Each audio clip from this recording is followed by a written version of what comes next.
The Gibbet Inn by Thomas Muirson.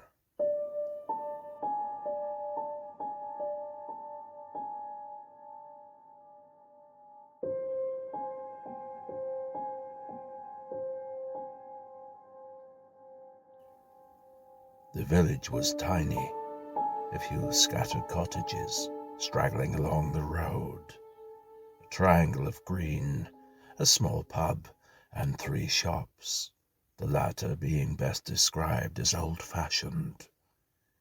I parked opposite the pub and crossed the road.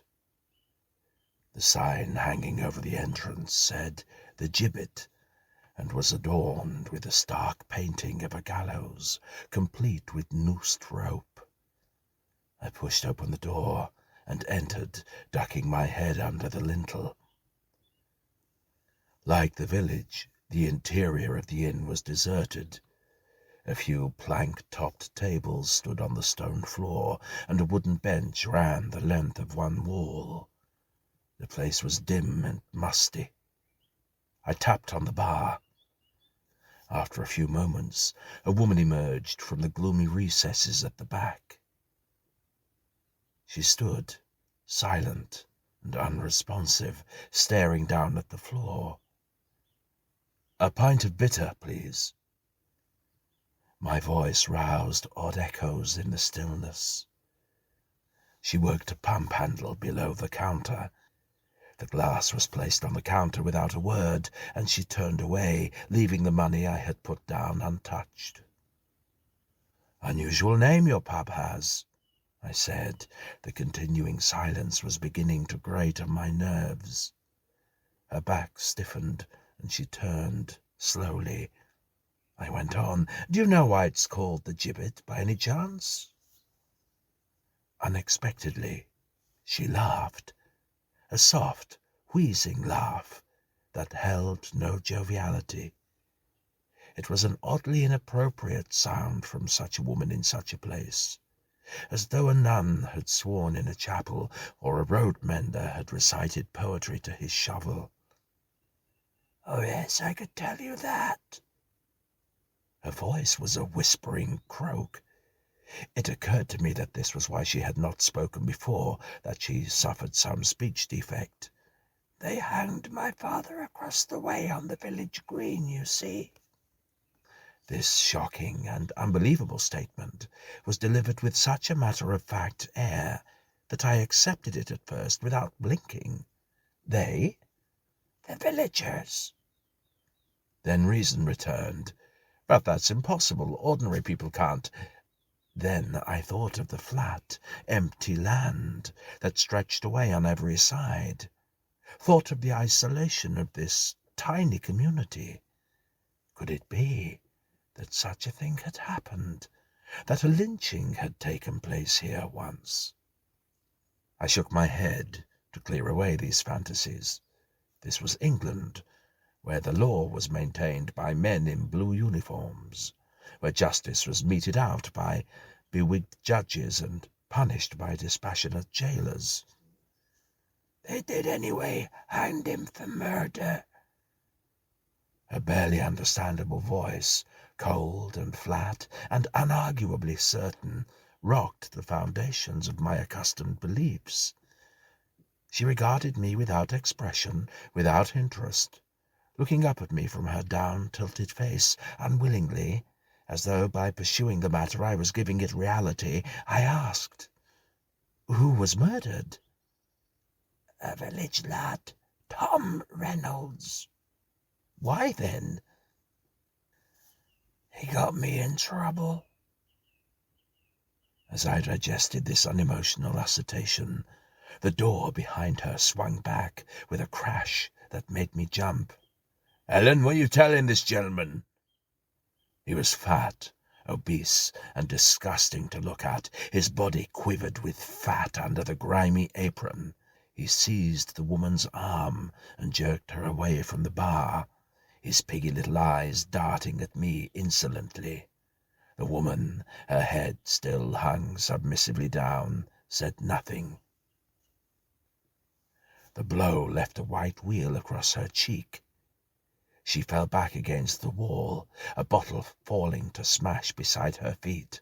Her head was rocked back by the impact, and I saw a dark red cavity agape below her chin, like the gill of a fish. The edges were white and bloodless, like dry lips. I stared, unable to understand what I saw. The fat man strode, wobbling to the counter. "Get out, mister! Get out!" His voice, like the woman, was abnormal, a dry whisper or close to it. His head was cocked sideways, as though he listened for something. I turned and pushed out through the door into the sunlight. As I hurried across to my car, I noticed that the village street was still quite empty. No, not quite. As I turned the ignition key with trembling fingers, I glimpsed a ragged-clothed man enter the pub. I thought he was grey-haired, and yet his walk was that of a young man. Driving quickly out, past the last tumble-down cottage, I saw a crude sign in the mirror and twisted round to read it. Manton. A huge lorry on the main road ahead breathed diesel fumes at me, and I returned my attention to the business of driving. Back in the prosaic, everyday world once more, with shiny new cars whirling past, the events in the gloomy little pub began to assume a more acceptable aspect. Ahead, an interesting spire looked over a tree-fringed cemetery. I slowed the car, bumped over the grass verge, and stopped. A quiet old country church would provide a pleasant break from this dusty, oil-stained highway, and if it was locked I could wander round the churchyard. Then perhaps I would forget the Gibbet Inn.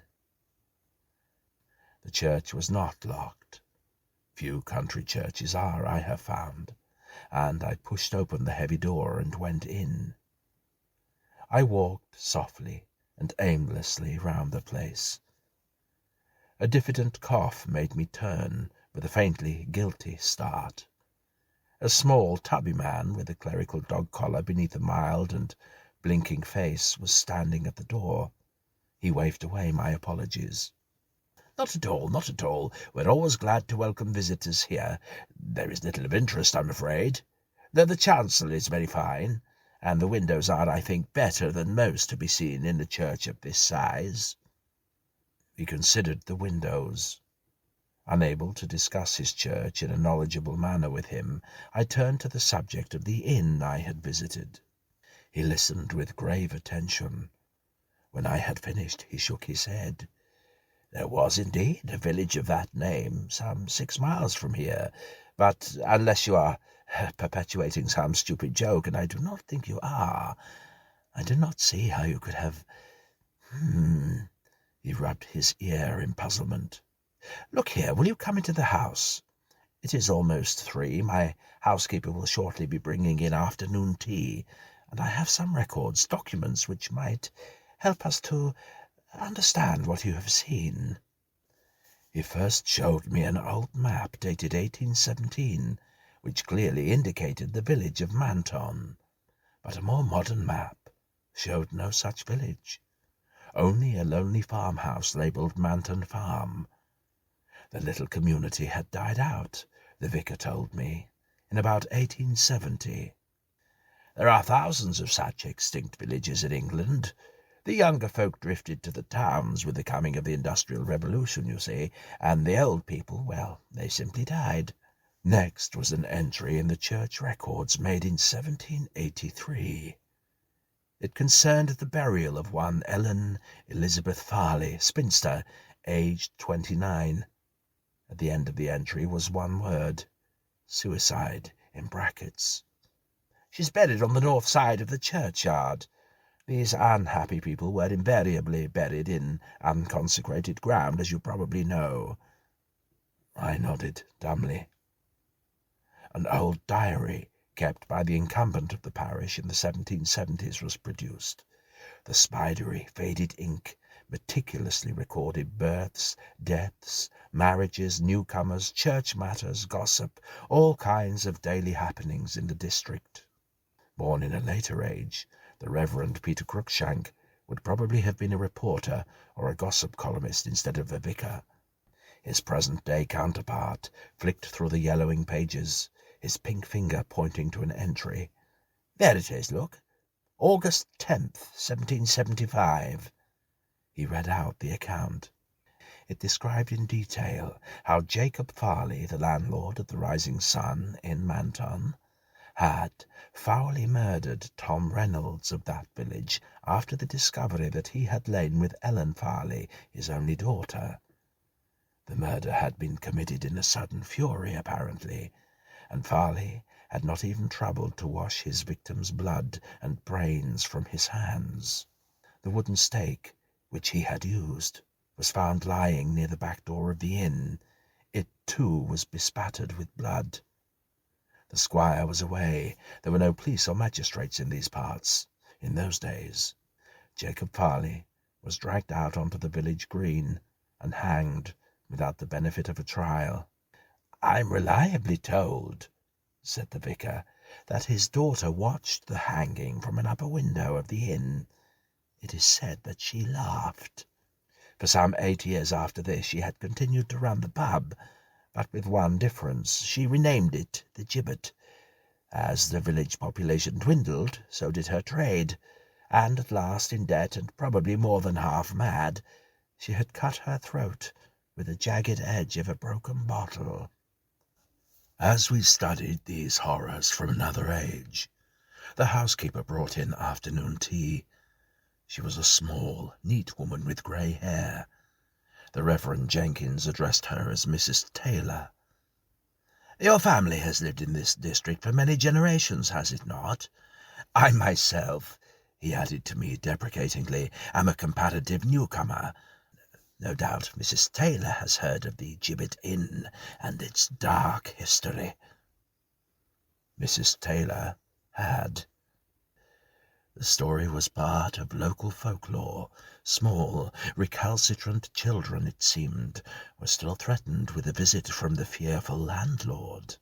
"And I've heard grown men say they've seen lights about the spot where the inn was, though I dare say that's caused more by alcoholic spirits than any other kind." "Has anyone else ever seen the landlord or his daughter?" I asked. "Not the landlord, sir, that I know of, or the girl, but the farmhand that was done away with. He's been seen 3 times, by 3 different people, that is, and by an unfortunate chance each of the 3 died soon after." My host rose from his chair and replaced his cup on the tray with a noisy clatter. "Thank you, Mrs. Taylor. Most informative, most informative." She collected the tea things and left. "Surprising, is it not, how superstition still persists in these rural areas? Quite surprising." He cleared his throat uneasily. "But I am glad it was the landlord you saw, and not Reynolds." "That makes 2 of us," I said. Despite his reassurances as he saw me out, I was conscious of a vague disquiet. Under our civilized sophistication lies a frightened savage beset by primitive terrors. Back once more behind the wheel of my car, again a part of 20th century Britain, I regained a measure of skepticism. I even formed a passable explanation of the matter. I had stopped on the site of the abandoned village, had fallen asleep in the car. It had been hot and stuffy, and the emotions of the participants in that old tragedy, printed on the stones, somehow, on the place itself, had been received by my sleeping and receptive mind. I saw the side road that had led from the long-gone village, and turned the wheel. What would I find at the spot where I thought I had seen a village? Overgrown ruins knee-deep in weeds, or only fields and hedges blotting out all trace of the foundations? The sign at the side of the road was not there, neither were the cottages I had passed. There was a triangle of green, though a farm track ran off the road on its far side. I slowed, then drove on. The place was not deserted this time. A lone figure trudged along at the side of the road. As I approached, he glanced over his shoulder, stopped, and turned to face me as I drove past. I am not sure how I managed to drive the 10 miles or so to my home. Fortunately, most of the way was over minor roads with little traffic, for I drove like a robot, unconsciously steering the vehicle, while always before me hung the memory of what I had seen. He had been a thin, ragged figure in blood-spattered clothes, with his head terribly crushed, beaten in. The thing that sickened me, that constantly returns before me now and turns me cold, was the way his grey and pink brains had oozed from his shattered skull and trickled down his bruised and eyeless face. Now I am home, and it is dark outside the windows, and I sit and wait. The housekeeper's words run through my mind. The farmhand that was done away with, he's been seen 3 times. Each died soon after. Of course, it is all nonsense.